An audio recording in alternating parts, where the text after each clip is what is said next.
na na na na na na na na na na na na na.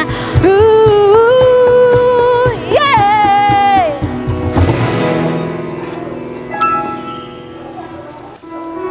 Gimana? Sudah semangat? Nah, kita harus tetap semangat ya, karena Tuhan menciptakan kita spesial. Betapa ajaibnya kita ada di dunia ini, Tuhan sudah memilih kita. Oleh karena itu, kita mau tetap dekat dengan Tuhan, kita mau mengejar hadirat Tuhan sebelum kita mau mendengarkan firman Tuhan. Mengejar hadir-Mu bersama-sama ya. Kita mau menyanyi untuk Tuhan.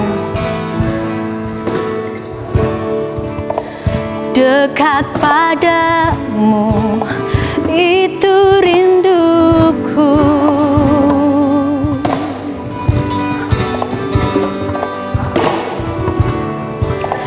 Setiap kataku, kau pun menunggu. Tak ku sangka ku temukan satu kasih yang abadi. Kini ku datang dan ku bawa hidupku, memandang wajahmu, mengikuti kebaikanmu, mengejar hadirmu dalam hidupku, membawa sembahku, menyatakan kebesaranmu, mengejar hadirmu dalam hidupku. Na, na, na, na, na, na, na. Kita nyanyi bersama-sama ya yang ada di rumah. Dekat padamu, itu rinduku. Setiap kataku, setiap kataku, kau pun menunggu. Tak kusangka ku temukan satu kasih yang abadi. Kini ku datang dan ku bawa hidupku,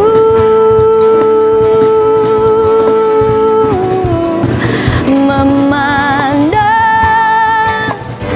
wajahmu, mengikuti kebaikanmu, mengejar hadirmu dalam hidupku, membawa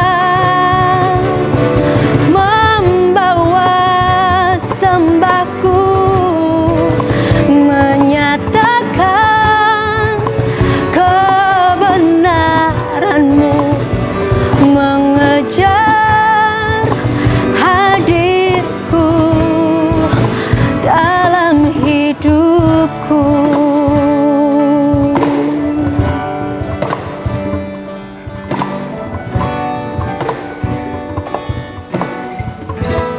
Mari kita berdoa sebelum mendengarkan firman Tuhan.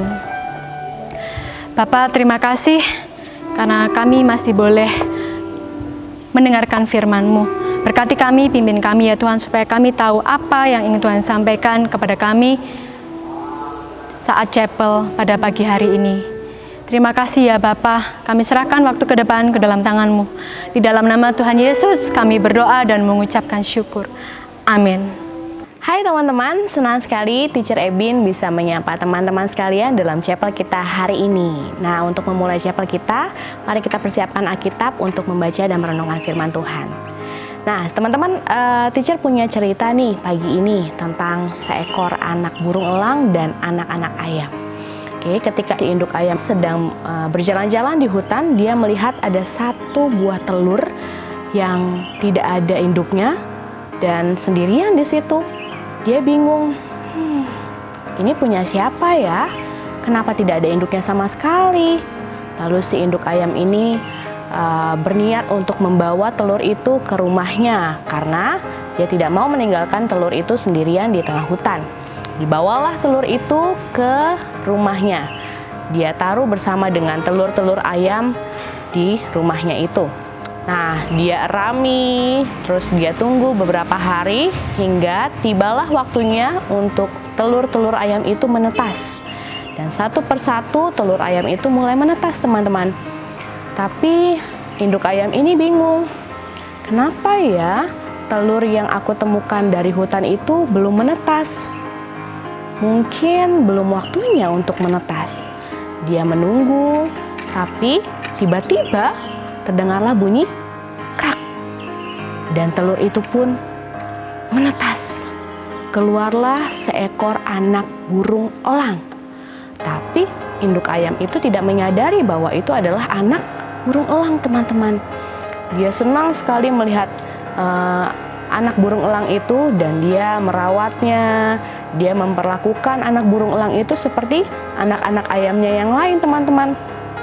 Si anak burung elang itu pun mengikuti induk ayam ke sana kemari, menganggap bahwa induk ayam itu adalah induknya sendiri, teman-teman. Dia makan seperti ayam, dengan paruhnya memakan makanan yang ada di tanah, lalu bermain dengan anak-anak ayam seperti biasanya gitu, teman-teman. Nah, si anak burung elang ini bertumbuh terus dan sampai suatu pagi, teman-teman, ketika anak elang ini sedang makan bersama dengan anak-anak ayam yang lain, tiba-tiba anak burung elang ini melihat ke langit. Dan ada satu burung elang dewasa sedang terbang, mengepakkan sayapnya, membentangkan sayapnya yang besar itu, teman-teman, dengan tatapannya yang tajam. Dia melihat cakarnya yang runcing, dan si anak burung elang ini menatapnya dengan terpesona, teman-teman, melihat, wah, burung elang itu keren banget. Sayapnya, paruhnya, matanya yang tajam, cakarnya. Wah, seandainya saja aku bisa seperti burung elang itu, terbang di langit, keren banget. Mendengar perkataan itu, anak-anak ayam yang lain langsung tertawa. Kamu, gak mungkin kita bisa seperti burung elang itu. Walaupun kita punya sayap, tapi kita gak bisa terbang seperti elang itu. Ya, terima saja takdirmu sebagai anak ayam seperti kami. Sudahlah, tidak perlu berpikir yang macam-macam. Kita adalah ayam. Mendengar perkataan itu, anak burung elang itu langsung sedih, teman-teman. Dia murung. Dia tetap ingin menjadi seperti burung elang yang bisa terbang di langit. Tapi dia meyakini bahwa dia adalah anak ayam yang hanya bisa berjalan di daratan, yang hanya bisa makan dengan mematuk-matukkan paruhnya di tanah.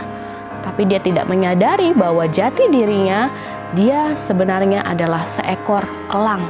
Seharusnya dia bisa menggunakan sayapnya, dia bisa terbang tinggi, dia bisa mencabik-cabik daging dengan paruhnya, dia bisa membawa hewan dengan cakarnya, teman-teman. Tapi dia menyadari bahwa dia adalah anak ayam. Sayang sekali ya, teman-teman. Padahal seharusnya burung elang itu punya kemampuan yang lebih besar daripada apa yang dia pikirkan, teman-teman. Nah, teman-teman, apakah kita mungkin juga seperti anak burung elang itu? Sudahkah kita menyadari bahwa kita punya kekuatan? Terlebih lagi, sudahkah kita menyadari siapa diri kita, teman-teman? Ya, teman-teman, sebenarnya kekuatan tidak hanya berbicara tentang kekuatan fisik kita, teman-teman. Kalau burung elang itu punya sayap yang besar gitu ya, punya cakar yang tajam, dia punya kekuatan fisik yang besar gitu, teman-teman. Tapi kekuatan tidak hanya sekedar tentang fisik, dan juga tidak hanya sekedar kemampuan dalam bidang tertentu, teman-teman. Bukan hanya seperti Superman atau Wonder Woman gitu ya, atau Batman, tetapi kekuatan itu juga ada pada karakter kita. Seperti yang tertulis pada Amsal, teman-teman, ada seekor binatang yang sepatutnya kita contoh, kita teladani. Siapakah atau apakah hewan itu? Ya, betul, itu adalah semut. Nah, teman-teman, semut adalah salah satu binatang kecil di dunia gitu ya. Semut terkecil ukurannya bisa sampai 0,07 cm, teman-teman. Kecil banget ya. Nah, si semut itu kalau misalnya sedang bersama-sama dengan temannya, dia bisa membangun sebuah kerjasama yang baik gitu, teman-teman. Walaupun kecil gitu, teman-teman, tapi ternyata semut juga bisa mengangkat 10 kali beban lebih berat daripada berat badannya. Wah, keren banget ya, teman-teman ya. Kalau kita angkat tas aja yang berat aja udah keberatan gitu ya, sudah sakit. Semut bisa mengangkat 10 kali beban lebih berat daripada berat badannya.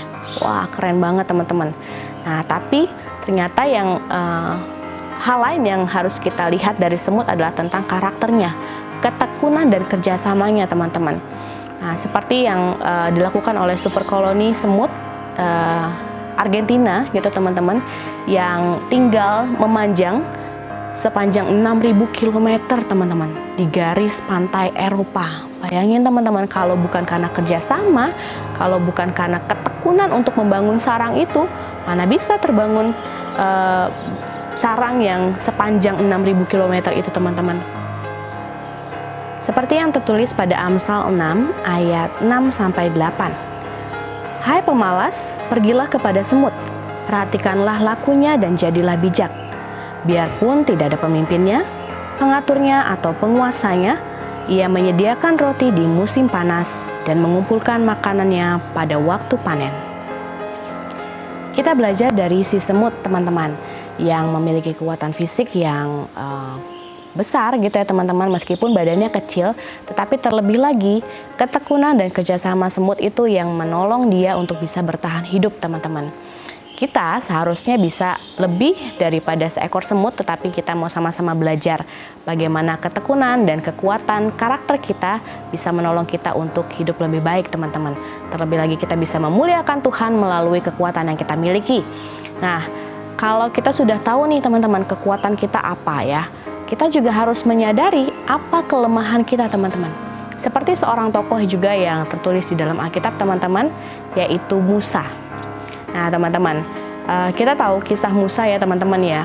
Musa diangkat oleh putri Firaun dan bertumbuh gitu teman-teman di istana teman-teman, dan ketika dia sedang berada di istana teman-teman, pastinya dia mendapatkan pendidikan yang baik ya teman-teman ya, dengan standar yang ada di istana. Nah teman-teman, ketika sudah tumbuh dewasa dan akhirnya Musa menyadari jati dirinya bahwa dia juga adalah bangsa Israel teman-teman, dia pun membela yang lemah gitu teman-teman ya.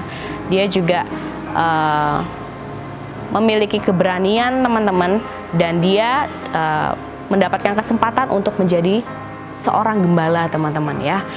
Kita tahu bahwa gembala itu teman-teman bukan pekerjaan yang mudah sebenarnya teman-teman.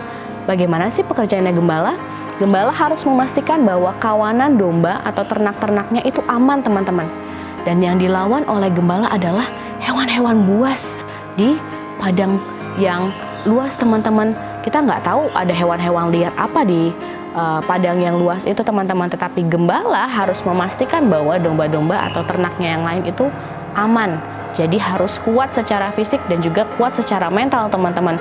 Bukan yang takut-takut gitu ya, tetapi berani dan kuat. Nah itulah Musa teman-teman. Dan ketika Tuhan memilih Musa, Musa menyadari bahwa dia punya kelemahan, dia punya keterbatasan. Dia mengatakan kepada Tuhan seperti yang tertulis pada Keluaran 4 ayat 10. Lalu kata Musa kepada Tuhan, "Ah Tuhan, aku ini tidak pandai bicara. Dahulu pun tidak, dan sejak Engkau berfirman kepada hamba-Mu pun tidak. Sebab aku berat mulut dan berat lidah." Musa menyadari bahwa dia tidak pandai bicara teman-teman. Dia menyadari kelemahan yang ada pada dirinya. Tapi buruknya adalah itu mungkin bisa menjadi alasan untuk menolak perintah Tuhan teman-teman. Tetapi di satu sisi kita menyadari bahwa Musa tahu bahwa dia punya kelemahan ya teman-teman. Tapi Tuhan juga pada akhirnya mengatakan kepada Musa bahwa ada jalan lain teman-teman, ada cara lain gitu teman-teman. Meskipun Musa menyadari bahwa menjadi seorang pemimpin harusnya pandai berbicara gitu ya, berani berbicara di depan orang-orang, bisa mengajak orang-orang untuk mendengarkan Tuhan dan mengikuti apa yang Tuhan mau teman-teman. Tapi Tuhan sekali lagi bilang bahwa ada cara lain. Bagaimana caranya? Perhatikanlah kakakmu Harun gitu ya teman-teman. Kenapa Musa tidak bekerja sama dengan Harun gitu teman-teman untuk mengajak bangsa Israel ini untuk keluar dari Mesir dan menuju ke tanah yang dijanjikan oleh Tuhan begitu teman-teman. Dan melalui hal itu Musa menyadari bahwa dia perlu kakaknya Harun untuk bekerja sama dengan dia untuk menyelesaikan misi yang Tuhan taruhkan bagi Musa dan bangsa Israel teman-teman. Di situ kita belajar ya teman-teman, bahwa ketika kita menyadari kelemahan, kita juga menyadari bahwa kita perlu orang lain, bahwa kita tidak hidup sendiri teman-teman. Tapi juga kelemahan bukanlah menjadi alasan untuk kita berhenti berusaha melakukan apa yang Tuhan inginkan dalam kehidupan kita. Menyadari dan mengenali apa yang menjadi kelemahan kita, itu hal yang juga penting teman-teman. Oke, nah kita juga harus menyadari bahwa orang lain juga punya kelemahan teman-teman. Ketika kita tahu bahwa kita punya kekuatan dan kita mampu teman-teman untuk menolong teman-teman kita, mama, papa, kakak, adik, siapapun di sekitar kita yang punya kelemahan, seharusnya kita juga menopang mereka. Seperti yang tertulis pada ayat ini. Roma 15 ayat 1 berbunyi demikian. Kita yang kuat wajib menanggung kelemahan orang yang tidak kuat, dan jangan kita mencari kesenangan kita sendiri. Seperti tema kita yang kita pelajari hari ini, Know Yourself, ketahuilah kekuatan dan kelemahan yang kita miliki dan kita berserah sama Tuhan. Mari kita berdoa. Bapa yang baik, kami mengucap syukur bahwa kami boleh belajar tentang diri kami sendiri pada hari ini. Kami belajar bagaimana Tuhan menaruhkan setiap kekuatan bagi kami, dan juga Tuhan menaruhkan kelemahan untuk kami boleh menyadari bahwa kami memerlukan Tuhan, bahwa kami memerlukan sesama kami untuk kami boleh dapat menjalankan visi dan misi yang Tuhan berikan kepada kami. Bapa, kami mohon berilah kami hikmat untuk kami boleh mengembangkan kekuatan yang kami miliki untuk berbuat baik, berbuat hal yang benar, dan dengan cara yang tepat Tuhan. Kami juga mohon biarlah setiap kelemahan kami boleh kami atasi dengan baik dan semuanya boleh berjalan seturut dengan kehendak-Mu ya Bapa. Terima kasih, kami serahkan hidup kami ke dalam tangan-Mu. Dalam nama Tuhan Yesus kami berdoa, amin.